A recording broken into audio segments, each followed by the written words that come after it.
এক অদ্ভুত বাস্তবতা হলো আমরা সবাই সুখকে খুঁজি, কিন্তু অনেক সময় আমরা ভুল জায়গায় খুঁজি। কেউ ভাবে ধন সম্পদে সুখ আছে, কেউ ভাবে খেতে আর প্রতিপত্তি শান্তি এনে দিবে। কিন্তু সত্য কি, এই দুনিয়াতে অনেক ধনী মানুষ আছে যাদের মনে অবসাদ, অস্থিরতা আর অশান্তি। আবার এমন কিছু মানুষ আছে যাদের হৃদয়ে অপার প্রশান্তি। সুখের প্রকৃত উৎস কোথায়?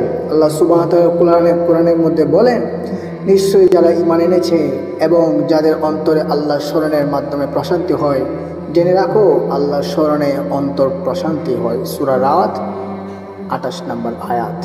এটি খুব গভীর একটি আয়াত। আমরা অনেক সময় মনে করি অর্থবিত্ত থাকলে আমাদের মন শান্তি থাকবে, শান্ত থাকবে আমাদের মন, কিন্তু কোরআন আমাদের শেখায় যে প্রকৃত সুখ আসে আল্লাহর স্মরণ থেকে। যখন আমরা বুঝতে পারি যে এই দুনিয়ায় সব কিছু ক্ষণস্থায়ী, তখন অন্তর আল্লাহর দিকে ঝুঁকে পড়ে আর সেখানে সত্যিকারের সুখের সন্ধান পাওয়া যায়। কেন আমরা সুখী, এটিকে একবার চিন্তা করেছেন? আমাদের সমস্যা অন্যতম কারণ হলো আমরা বেশি আশা করি। এই দুনিয়া থেকে বেশি আমরা আশা করি, যা আমরা পাবো না তার চেয়ে দ্বিগুণ চিন্তা ধারণা আমাদের মনে বিরাজ করে। কিন্তু আল্লাহ সুবহানাহু ওয়া তাআলা বলেন, তো আমাদের পৃথিবীতে পরীক্ষা নিতে পাঠিয়েছেন। আল্লাহ সুবহানাহু ওয়া তাআলা বলেন, আমি তোমাদেরকে পাঠিয়েছি পৃথিবীতে পরীক্ষা স্বরূপ। দুনিয়াকে চিরস্থায়ী সুখের ঠিকানা বানিও না। নবী সাল্লাল্লাহু আলাইহি ওয়াসাল্লাম বলেছেন, দুনিয়া মুমিনের জন্য বন্দিশালা আর কাফেরের জন্য জান্নাত। সহিহ মুসলিম হাদিস 2956।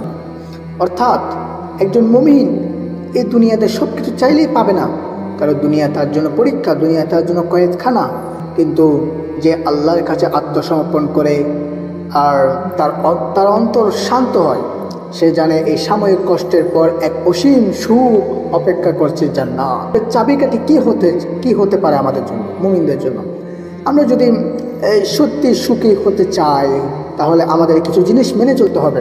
আল্লাহর উপর পরিপূর্ণ ভরসা রাখতে হবে। আল্লাহ বলেন, যে ব্যক্তি আল্লাহর উপর ভরসা করে আল্লাহ তাকে যথেষ্ট হবেন, আল্লাহই তার জন্য যথেষ্ট হবেন। আমাদের চিন্তা, ভয়, দুশ্চিন্তা সব আল্লাহর হাতে ছেড়ে দিতে হবে।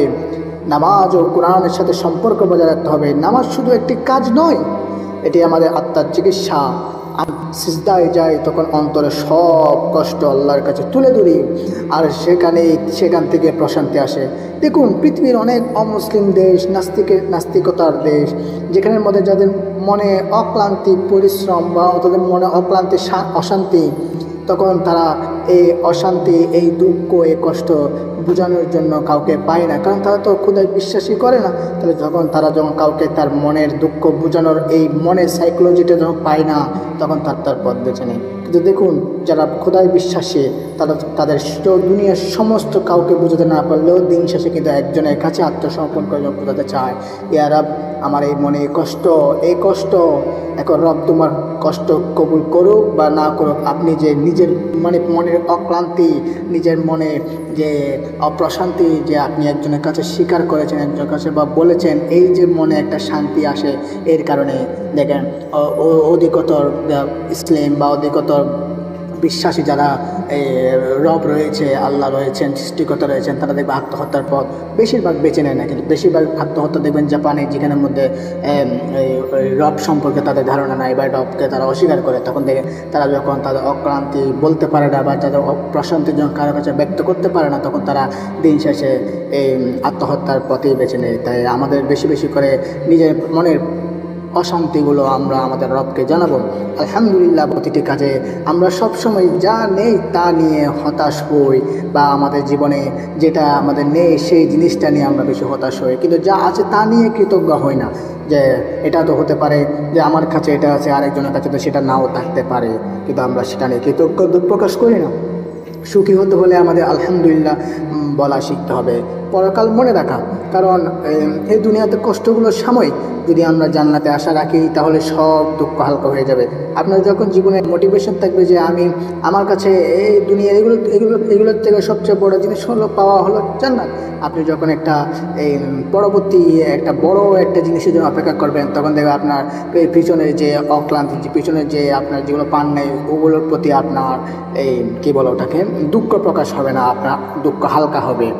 তারপর একবার এক ব্যক্তি নবী সাল্লাল্লাহু আলাইহি ওয়াসাল্লামের কাছে এসে বললেন, ইয়া রাসূলুল্লাহ, আমার জীবনে অনেক কষ্টের, আমি কখনো সুখ পাই। ইসলাম জিজ্ঞেস করলেন, তুমি কি সকাল সন্ধ্যায় আল্লাহ জিকির করো? লোকটি বললেন না।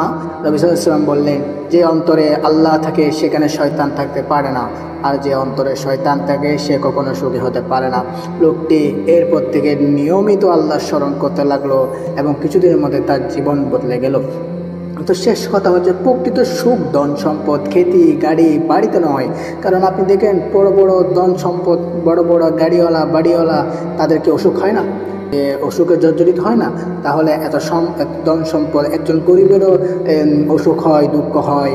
আপনি যত চিকিৎসা করেন আপনাকে ওই অসুখটা ভুগতে হবে। তো একজন যেখানে যার কাছে কোটি টাকা নেয় সে অসুখ হয়, সে যন্ত্রণা ভোগ করে। আপনার কাছে কোটি টাকা রয়েছে, আপনি অসুখকে তো বন্দি করে রাখতে পারেন, আপনার কাছে সেটা এসে যাবে। তাহলে এত কিছু অর্থ উপার্জন, এত কিছু চিন্তা, এত কিছু খ্যাতি অর্জনে মানেটা কি, যেগুলো ফেলে আপনি একদিন না একদিন এগুলো ফেলে চলে যাবেন। তাই আল্লাহর সাথে সম্পর্ক করুন, কারণ একজন গরিবও যেমন আল্লাহর সাথে গভীর সম্পর্ক করলে আল্লাহকে পাবে, আপনি একজন ধনী হয়েও আল্লাহর সাথে গভীর সম্পর্ক করলে আল্লাহর সাথে আপনার দিদার হবে। তাই আপনার এক্সপেকটেশন সবসময় থাকবে এমন একটি জিনিসের উপর যেটি দুনিয়াতে নয় আখিরাতে আপনাকে সুখ দান করবে। কারণ যে জিনিস আখিরাতে সুখ দান করবে সেই জিনিসের চিন্তা ভাবনা করে আপনার দেখবে দুনিয়াতে প্রশান্তি লাভ করবে। যার অন্তরে আল্লাহ আছে সে কখনো এখানে, যার অন্তর আল্লাহ স্মরণপূর্ণ, তার জীবনও কষ্ট আসবে না, কিন্তু সে কখনো হতাশ হবে না। আসুন অন্তরে সত্যিকারের সুখের সন্ধানে আমরা আল্লাহর দিকে ফিরে যাই। আসসালামু আলাইকুম ওয়া রাহমাতুল্লাহি ওয়া বারাকাতুহু।